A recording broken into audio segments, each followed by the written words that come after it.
Baraya Kita.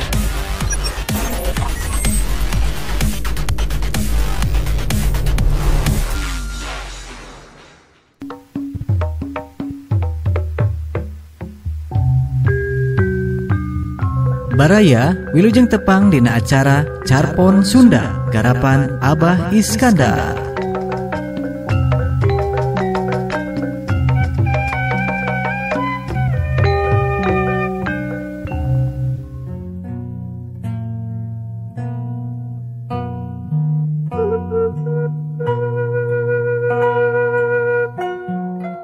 Assalamualaikum warahmatullahi wabarakatuh. Haturan patepang dangu di sadang dongeng ponok Kang Iskandar masih medar ngeunaan Mang Lebe Ocid anu kamari kantos kapegat jalananku waktos.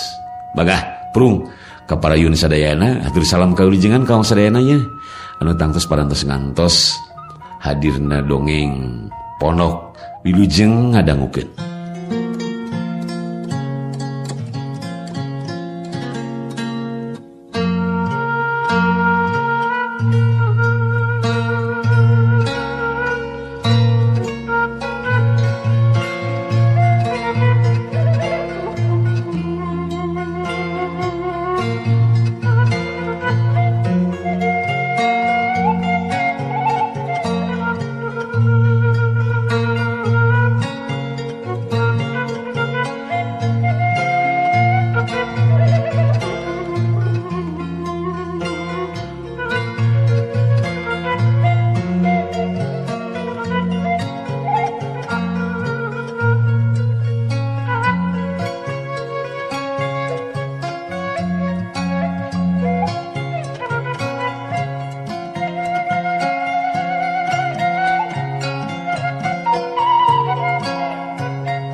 Kang, teruang heula da abdi parantos masak ti siang keneh.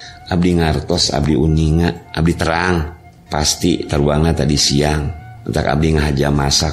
Sanes syukuran abdi tos cager mumusuhan sareng Kang Rustam. Abdi bingah tepang sareng Palebe Ocid. Nuawi geura mangga teruang heula. Palebe anu ngaduana doakeun Kang abdi sareng pun lancik hoyong saenggalna tiasa jarah ka tanah suci Mekah. Cik Reni bari nita sagancangna katamuna dahar anu geus disiapkeun ti beurang keneh. Atuh bari dahar ngariung oge anger bari ngobrol. Pok Ocid nyarita.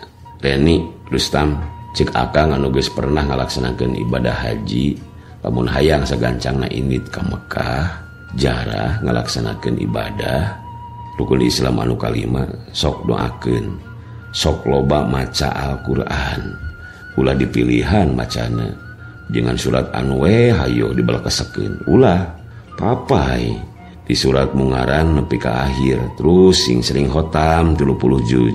Di surat Al-Fatihah nepi ka surat-surat juz amma atau surat-surat pendek. Tah terus lamun geus maca Quran geus tau balobah khotam Al-Qur'an barengan jeung maca surat mobil, surat imah atau surat tanah. Tah dijamin eta mah pasti gancang wae indit. Jado teh hanas didengekeun. Nahanya Haji Ocid Lebe teh geuning beti ka sebeleun. Reni nyaritana bari seuri. Yeuh, akang mah lain heureuy. Geus kaalaman Ren. Di mana akang boga duit lamun teu maca surat tanah mitoha mah. Bener Cid. Mana komo lamun ditambah maca surat sakti ti dunungan mah gancang lah hayang naon oge. Maman ngilu nambahan heulah sok nuduakeun sing buru-buru laksana sigana teh betah di ditu mah lantaran geuningan jelema teh pada ngudag-ngudag belaan pedunungan lila oge. Maman nambahan deui. Mitra kaum dangu nu dalahar dipungkas ku wanci harita geus nepi ka wanci magrib. Beres salat magrib, Ocid jeung Maman amitan rek mulang ka imahna. Isukna di kantor Rustam katingali berag tur cager, malah make jeung hahaleuangan sagala, anteng hareupeun komputerna. Waduh, nyaan ye anu geus akur deui, meuni hegar pisan. Menang sabaraha lamar peuting mukaan buku roman Romi dan Yuli. Ocid nyelengkeung ti beulah kencaeun mejana Rustam. Rustam ngareret bari pokna. Hae. Menawi teu teh aya palebehna saha heulangan. Nuhun kamari parantos keur sarurumpaheun kala rompok. Sawewengi pun bojo ngobrolkeun akang. Saurna tikeun zaman sakola. Tikeun zaman sakola akang mah tos dipikolot ku babaturan sakelas. Kan tenan lebah ngakurkeun anu parasea mah. Nya ari ngakurkeun mah anu parasea lalaki jeung awewe mah. Tapi ulah salah Rus. Lamun anu paraseana lalaki jeung lalaki deui kuring tara make hate. Malah dibawa ka tanah kosong tukangeun kantin. Tita dibereskeun di dinya, disaksen ku kuring anu nepi ka gelut, anu nepi ka jogol. Lamun salah sahijina aya nu eleh, ku kuring dibawa ka kantin. Sina dahar sawargna. Sina dahar perduaan, aya kalana aya nu sapiring duaan. Terus lemus beres dahar ya bayar kumarahna duaan. Beres pan? Rumus paling ampuh Rus ku cara kitu. Tara parasea deui malah jadi akur. Malah ciga jeung dulur antukna. Ayeuna nepi ka geus karolot manjang babarayaan malah aya anu nepi ka bebesanan. Ocid nerangkeun lalakon ngakurkeun babaturanna baheula. Kumaha lamun ayeuna manggih model kitu Kang? Rustam nanya. Geus lain zaman atuh Rus. Ku ayeuna mah paling ku akang sina beberes ku cara make jalur anu alus nyaeta jalur hukum. Jawab Ocid. Mitra kaum dangu ngobrolna Ocid jeung Rustam teu kateterusan kapegat ku datangna Kang Rusma. Ari Rusma teh babaturan manehna keneh anu sakantor ngan beda bagian. Lain hampura ye anu keur ngobrol kapotong. Cid, Rus, aya perlu ya saeutik ka Ocid. Rusma megat anu keur ngobrol. Aya naon meni asal ruas. Semua penting pisan. Cek Ocid. Kieu ya, Kang. Kuring teh boga maksud rek ngawinkeun si Cika. Menangkeun urang soreang. Pasna di lebah Walung Lobak. Waktuna tanggal 15 Desember tahun ayeuna. Ya meureun tinggal sababaraha poe deui lah nepi ka waktuna. Rusma nerangkeun, ari butuhna ka kuring keur tugas naon? Nyokotan piring atau bagian dahar? Ocid nanya bari heureuy. Sok lalawora ari palebe make jeung bagian nyokotan piring sagala. Lain atuh manya teh. Ieu justru butuh kudu ngadajabkeun minangka wawakil kuring sakulawarga. Tah kitu, Kang Ocid. Oh, kitu. Tanggal 15 Desembernya siap lah. Kayak beneran kosong tanggal sakitu mah. Jam sabaraha initna? Urang ini ti mah kuring bae di Parmindonya tebu tujuan lah. Hayang isu keneh cenah malum ari usum hujan kieu mah. Jeung teman-teman lain di gedung hajatan model batur. Ieu mah di imah awewena bae. Tapi lumayan lah rada lega. Rusma nerangkeun. Iyalah. Ke kuring seban rek ngajak balad-balad make mobil kantor paling opatan 5an bari sakalian kauleman. Anu lain diaronang diulem KBOG nya lamun rek initna sekalian seserahan nya hade ngadah sekalian ngabring cek Rusma nya kumaha bae alus nama sugan urang kompak bareng initna. Ocid mairan deui omat terus kesekalian bajeng Ocid initna. Rusma sakalian ngajak ka Rustam. Siaplah mak. Rustam nemalan bari tongoy wae kana layar komputer. Geus kitu mah leos bae Rusma kana mejana rek neruskeun pagaweanana anu jarakna ti Rustam jeung Ocid mah lumayan rada anggang sabab ari maehna mah di bagian kepegawaian. Mitra kaum dangu. 2 poe ti sanggeusna Ocid datang ka imah Rustam. Ka Ocid aya anu nelepon. Taya lian ti Reni anu hayang neruskeun ngobrol ngeunaan Heri. Halo, assalamualaikum. Sareng saya cek Ocid.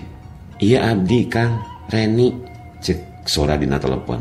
Oh Reni, aya naon Ren? Meuni asal ruas ya. Kang Ocid aya Kang Rustam teh di dinya. Reni nanyakeun salakina, siga nama keur kacai Ren. Dawa dina mejana, jawab Ocid. Kang, ieu kedah terangeun Kang Rustam. Abdi nelpon akang. Penting ya perkara Heri. Kengeng wartos cenah Heri teh maot di rumah sakit tadi jam 8. Cilaka tina mobil tabrakan di jalan tol. Reni nerangkeun bari rawah riwih ceuri. Innalillahi wa inna ilaihi rajiun. Heri didoakeun sing ditarima sagala rupa kahadian anjeun Her. Diampura sagala kesalahan anjeun. Ren, kumaha atuh? Rek ngalad ka ieu mana Heri atawa kumaha? Ocid nanya ka Reni.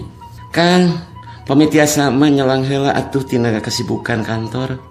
Samper abdi ka dieu. Aja Kang Rustam ngaratiluan kana mobil. Ieu we ngangot si dukun. Mobil butut anu abdi. Ceuk Reni. Nya Ren, daguan bae sakedeung. Akang jeung Rustam sagancangna ka rumah Reni. Nya, omat Kang diantos ku abdi. Rustam anu teu tadi ngadengekeun pamajikanana ngobrol jeung Ocid. Samulang nanti cai aya naon cenah kadengan nyabit-nyabit ngaran Heri. Terus nanyakeun ka Ocid. Reni bieu nelepon ka akang. Aya naon Kang? Ceuk Rustam nanya ka Ocid.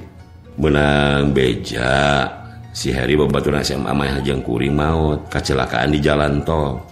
Maksudna mah meureun si Heri teh rek mulang ka Bandungkeun ti Jakarta. Tah ayeuna mah urang izin we ka pimpinan. Terus urang ngalayad heula ka Batununggal, urang ka imahna bae.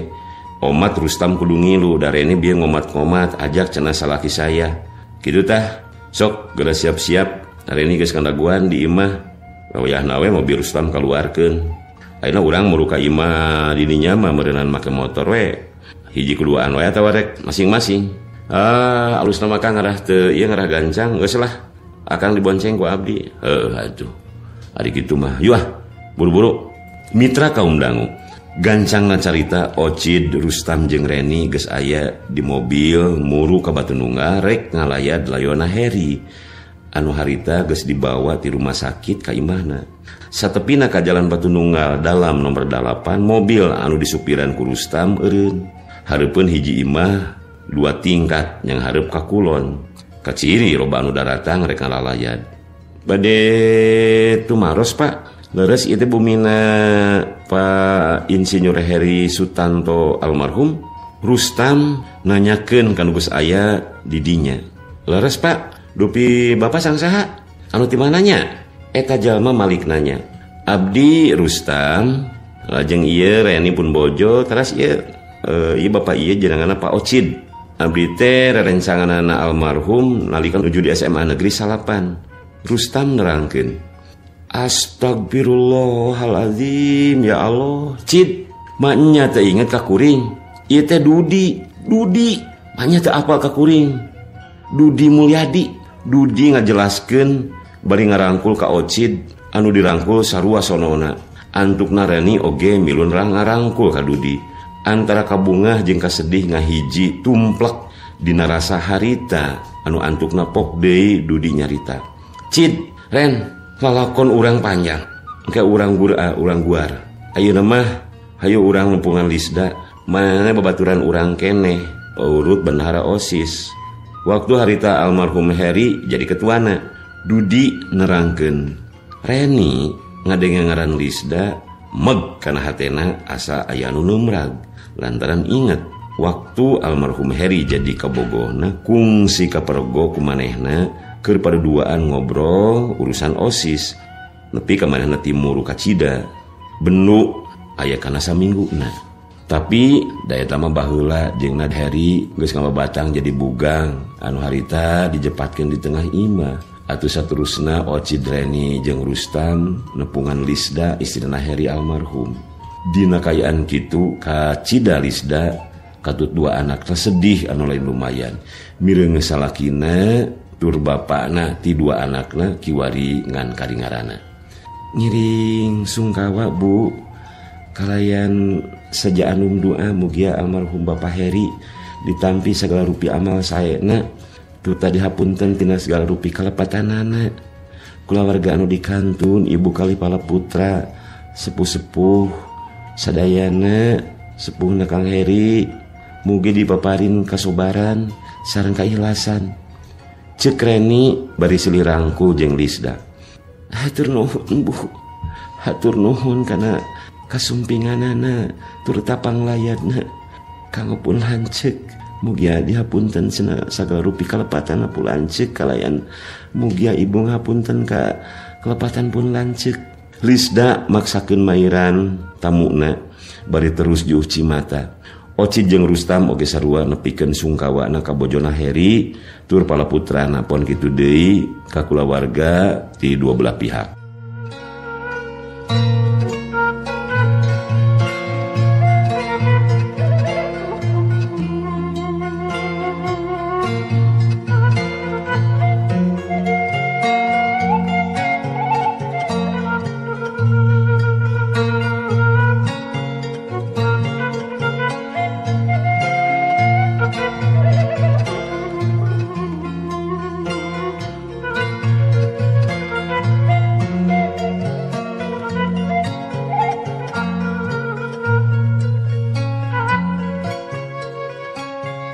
Mitra kaum dangu nya aya kana kurang leuwih 2 jamna layon dijagrakeun di tengah imah pikeun mereka sempetan ka dulur tatangga jeung balarea nyaksen tur ngaduakeun ka almarhum.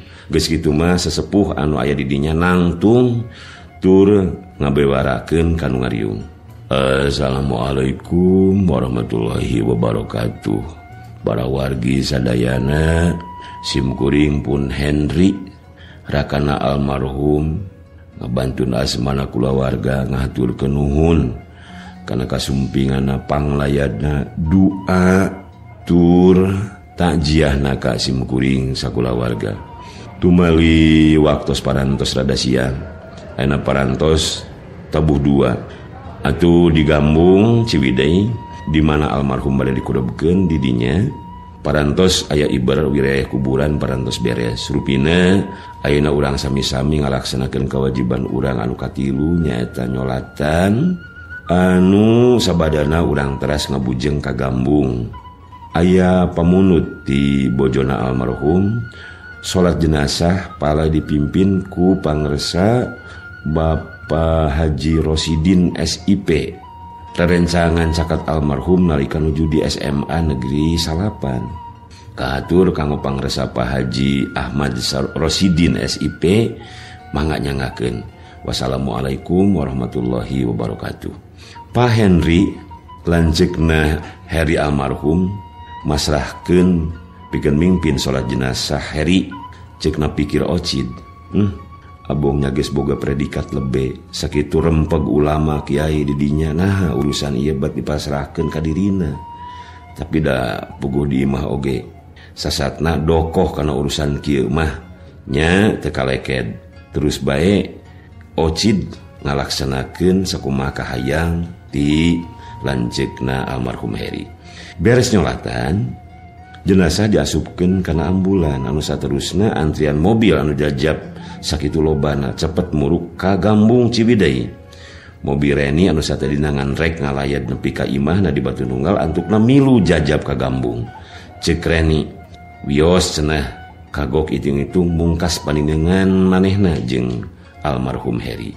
Sajajalan Ocid, Rustam jeung Reni ngobrol. Beuteus sangkanya Kang ari umur sigla mun ditingali tina ukuran dunya Kang Heri teh keur meujeuhna nanjung. Tadi abdi ngobrol panjang sareng Lisda bojona almarhum. Reni muka carita. Nu mata kulah rek kajongjonan oge. Komo lamun katongoyikeun ku haliah dunya bari cul ibadah. Atak rugi Ren. Ocid mairan. Sumohon Kang, matak abdi mah hoyong buru-buru ka Mekah oge, hoyong tobat tur ibadah anu sanya-nyana di ditu. Tur engke samulangna jadi haji anu mabrur wal mabruroh. Amin. Sing buru-buru laksana atuh Ren. Sing buru-buru kapanggih rezeki tur waktu anu lugina pikeun ngalaksanakeun ibadah haji ka Baitullah. Mitra kaum dangu, sajajalan Reni jeung Ocid teu ngobrolkeun zaman baheula waktu waktu di SMA antara manehna Ocid, Lisda jeung Heri. Bisi nepi ka masalah baheula antara Reni jeung Heri. Palaur bisi kaguar deui. Boh nyaritakeun anu teh dihaja pon kitu deui anu ngahaja. Sabab anu keur nyupiran anteng ningali jalan taya kajaba salakina Reni nyaeta Rustam. Anu nepi ka harita teu apaleun. Sabenerna yen Heri teh urut ka bogohna Reni. Malah kungsi kawin Reni teh jeung almarhum Heri ngan teu boga budak. Jeung teu lila lantaran Reni keukeuh hayang neruskeun kuliah, hayang husu cenah anu antukna papisah. Ari tepungna jeung Rustam ditepungkeun ku babaturan kuliahna, mangsa Rustam keur hirup nyorangan. Sabada Rustam ditinggalkeun ku pamajikanana. Ninggalkeun budak hiji anu ayeuna geus tamat kuliahna. Anu tileutik diroro ku Reni, matak teu nilam-nilam anakna Rustam tinu ti heula kawas anak Reni pituin.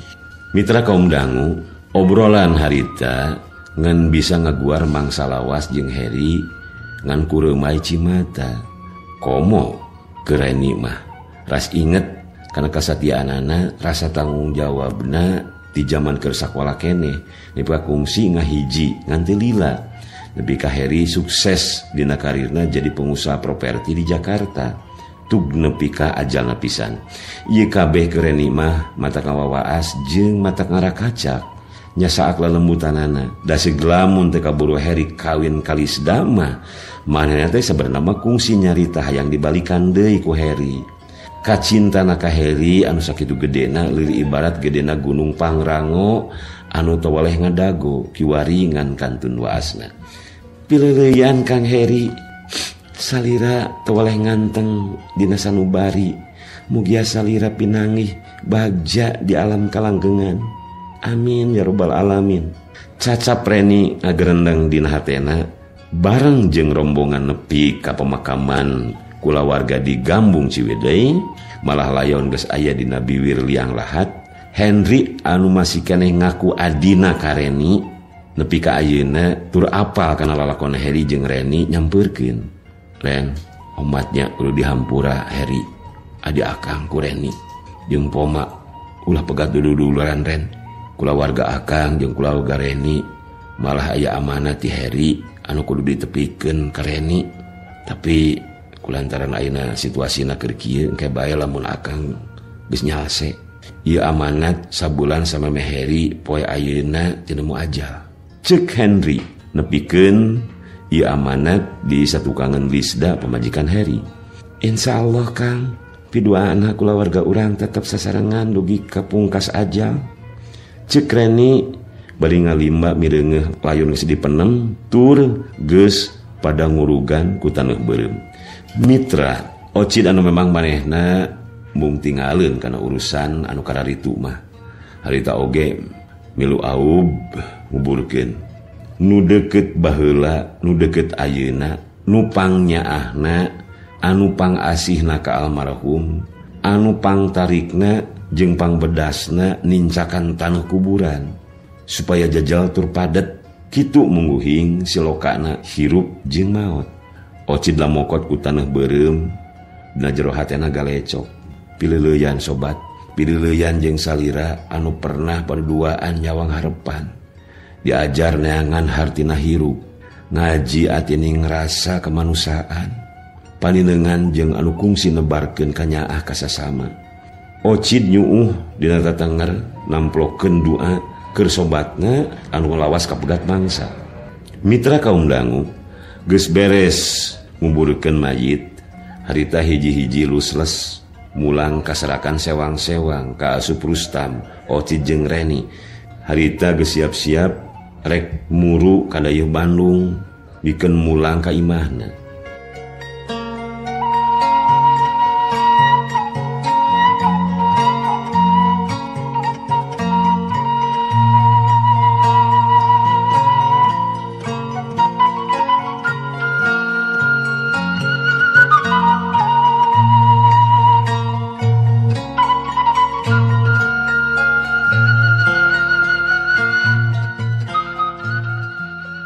Mitra kaum dangu 2 bulan ti harita ka imahna Ocid aya anu datang.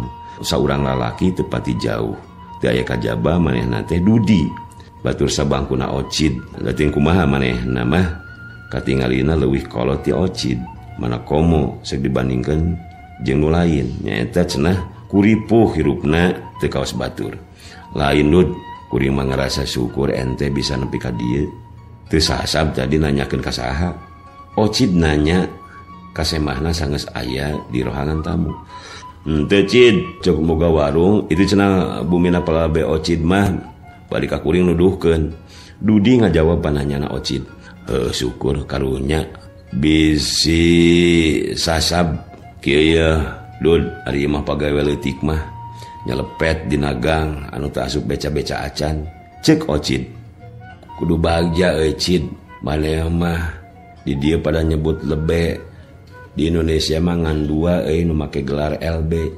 Anu kahiji LB Murdani jeung anu kadua maneh LB Ocid. Dudi tiba heula anggar kana heureuna mah. Ari maneh sok lalawora. Bedakeun LB jeung lebe. Nya pira kadar beda saeutik atuh hampura we atuh da kababaturan. Teu bisa kababaturan Cid. Salama kuing dilaporkeun ka KPK. Nah, salah sakitu maka dilaporkeun ka KPK sagala Cid. Kuing kerek dilaporkeun. Mana ngarti teu kana istilah KPK? Naon Cid? KPK nu uing mah kelompok pengusaha kutil. Mitra kaum dangu, 2 sobat anu baheula sabangku, sakelas tur sakapeurih sama manis, lawas teu amprok. Lantaran anggang anu puguh semusono pisan, ngobrol anteng, silih cempad, silih tempas. Lain Cid ana teh rek ngajak ka ente jajab anak lanceuk kuring kawin menangkeun urang Jati Cikembulan ka Dungora Garut. Sekalian can aya nu sanggup nyerenkeun panganten lalakina. Lanceuk teh muntang ka ana pangneangankeun cenah pikeun anu nyambungkeun letah kapan ilahar ari ngajajabkeun budak nu rek kawin mah kudu aya kolotna atawa saha wae ngawakilan nepikeun carita. Iraha hajatna nya lamun teu bentrok jeung kuli mah ari kuring mah hayu bae. Malah sabenerna mah ku ente oge bisa atuh kitu mah Dud. Wah ari naon teh hiji pagawean lamun dipigawe ku lain ahlina bakal ruksak Cid. Uinga lamun titah ngacapruk ngebodor hayu. Ceuk Dudi. Tangah sabaraha Ari naon teh kudu jentre. Tah. Ieu kuring mawa ulumanana nyaeta di Jati RT 3 RW 2 Cikembulan. Calon panganten awawena Irma Rahmawati SPD. Anakna Dokterana Haji Jaya Saputra, indungna Dokterana Hajah Yeni Suryawati. Tak ieu calon panganten lalakina anak lanceuk kuring. Ngaranna Aziz Rahman SE, putra dari Bapak Deni Setiadi SE, Ibu Rosmawati SPD. Ieu mah sebenarnya budak teh ditepungkeun ku indungna lantaran indung calon panganten awewe jeung calon panganten lalaki teh babaturan. Jeung memang manehna geus sosobatan di zaman keur sakola keneh. Ciga urang jeung ente lah Dudi nerangkeun. Bener ieu teh anu sanggupeun Dud. Ocid nanya deui. Bener can aya matak uing nepungan ente oge. Eta nu penting mah poe jeung tanggalna. Ocid nanya deui. Tanggal 15 November 2016 poe Salasa Salasa poean ngantor tapi teu naon kuring rek minta izin dulur hajat gitu.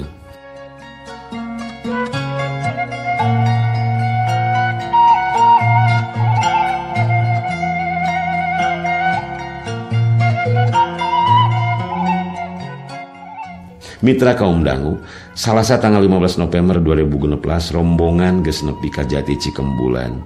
Hajat di hiji imah anu lugina pisan.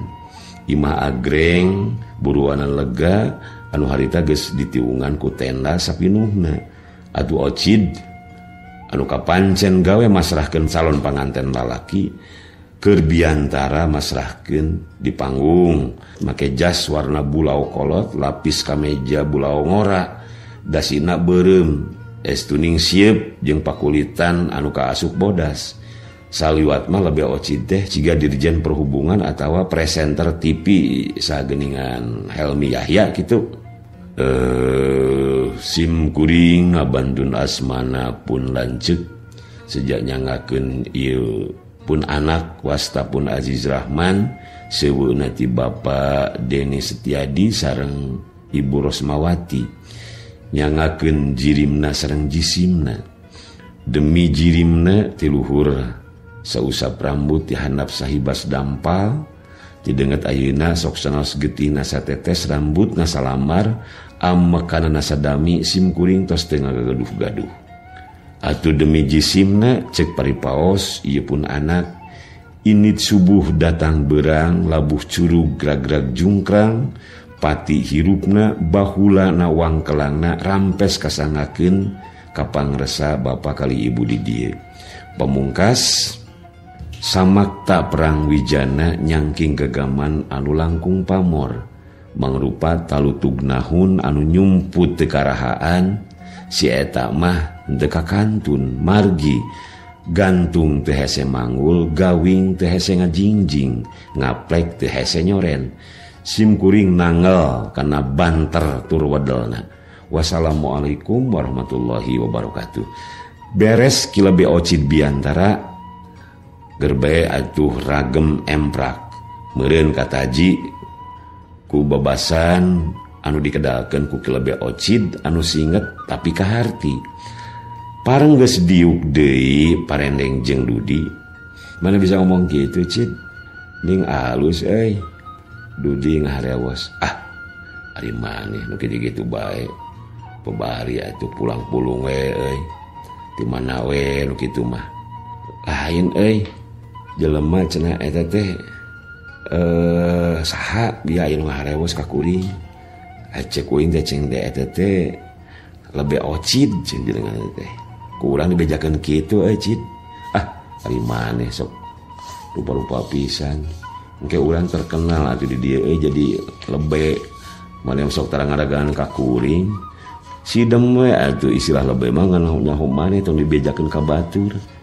Mitra kaum dangu sabot keur kitu memang acara ti mimiti prung masrahkeun nepi ka akad sehingga caritana beres roes daya kuciwana nepi ka waktuna ku pangatur acara nitah nepikeun pangwilujeng tur tacenah parantos disiapkeun katuangan sapuratina teu ku hanteu atuh ocid sabatur-batur kudu pangheulana nepikeun pangwilujeng ka panganten anu saterusna ditah ngalas ditah ngantri pikeun nyokot dahareun anu geus disiapkeun nya sakumaha kailaharan dinu hajat mayana nyokot dahareun sacukupna ngan aya leuwihna nyaeta lebah nyokot anu dicokot ku ocid mah nyaeta pai selop emas karesepna sageusna beres ngalas langsung muru ka tempat cid rek di belah mana ilaharna cigana wae belah ditudud itu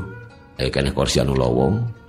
Mitra kaum dangu ocid jeung Dudi diuk ngareneng duaan teu ku hanteu duka ti mana jolna jeung ti mana asal muasalna anu satadina caang narawangan bret hujan anu sakitu gedena deui dangdanan tenda anu satadina kat yang ali alus betnah bet aya nu bocor ari anu bocor teh lebah pisan diukna ocid teu ku hanteu hujan ngagebret sigana mah lila ti lila cai ngeuyeumeu dina kaen tenda di luhur anu antukna subhanallah teu ku hanteu deudeuh teuing bang lebe ocid keur dahar nikmat pisan cai nyurulung ninggang kana alasna pisan atuh pais lauk jeung alas mancawura jas anu meunang istri ka sabeuting sakitu alusna dasi baseuh katingang hujan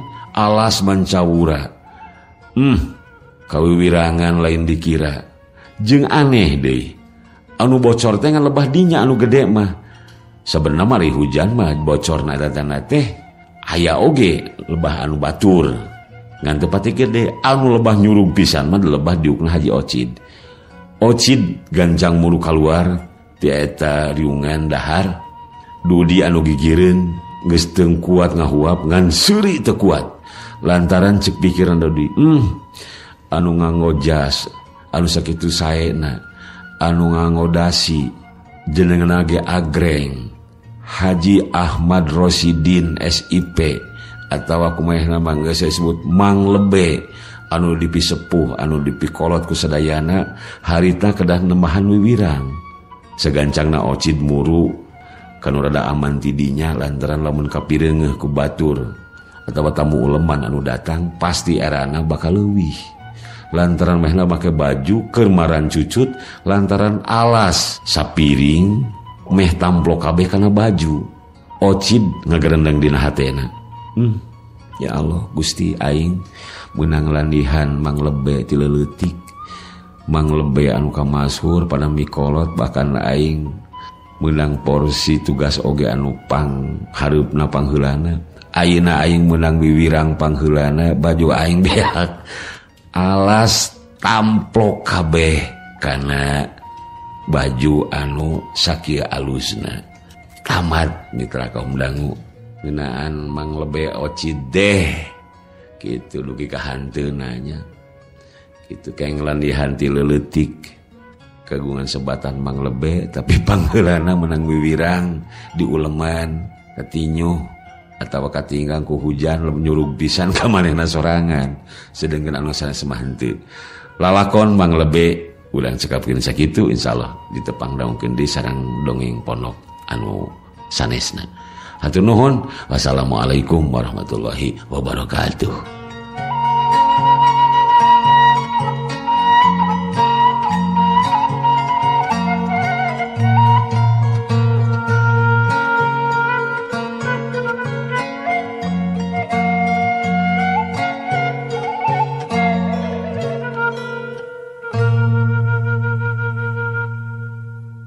Baraya Kita, berita positif dan inspiratif, serta info wisata, bisnis, kesehatan, dan pendidikan. Barayakita.com